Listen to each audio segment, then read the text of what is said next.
আমরা মূলত স্টিয়ারিংটা কিভাবে ঘুরাই বুঝছেন, মূলত স্টিয়ারিংটা কিভাবে লেফটে যায় রাইটে যায়, তাই না? এটা আমরা আজকে দেখবো।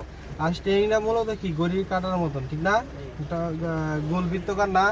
এখানে আছে ধরেন এটা 12 ধরি, এটা 6 ধরি, এটা হচ্ছে 3 ধরি, এটা হচ্ছে 9 ধরি, তাই না? তাহলে আমরা ধরছি কত 3 আর 9, তাই না? হ্যাঁ 3 আর 9 ধরছি না। এখন যদি আমরা এই ডাইনে মুভ করি, ডাইনে মুভ করলে কি করতে হবে, হাতে এই যে ডাইনে ডাইন দিছি, ডাইনে ডান দিছি, আবার উপরে বাম দিছি, দেখছেন? আটটা এই যে এই জায়গায় আবার ধরতে হবে, ঠিক আছে? এই যে আবার দিছি, স্টিয়ারিং কি টানতেছে না, এই যে আবার উপর ধরতে হবে, ঠিক আছে?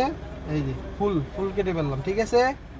আবার আমরা যদি রাইটটা যদি কাটি, তাহলে এই যে দেখেন, এই যে কোন দিকে কাটছি রাইটে, আবার এই যে উপরে দিচ্ছি, এই যে আবার উপরে দিচ্ছি, বুঝতে পারছেন?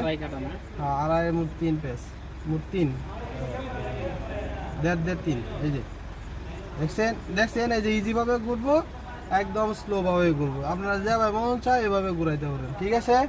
এখন এই যে এটা তো সোজা, তাই না? এই যে তো একটা ইয়ে আছে, এটা তাহলে আমি যদি ডানে ঘুরাই, ডানে হাতে ঘুরাইলে দুইটা, তাহলে আমার বামটা হাতে ঘুরাইতে হবে। এটা এই জায়গা ঠিক এটা এই যে টান দেব, এই যে ডানে, হ্যাঁ এই যে।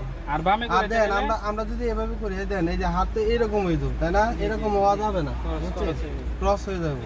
এই যে আমাদের এই যে সাইডে দিব, আবার উপরে ধরবো, এটা ধরবো, করে ধরবো, ঠিক আছে? এভাবে কাটতে হবে। আমরা ডানে আছে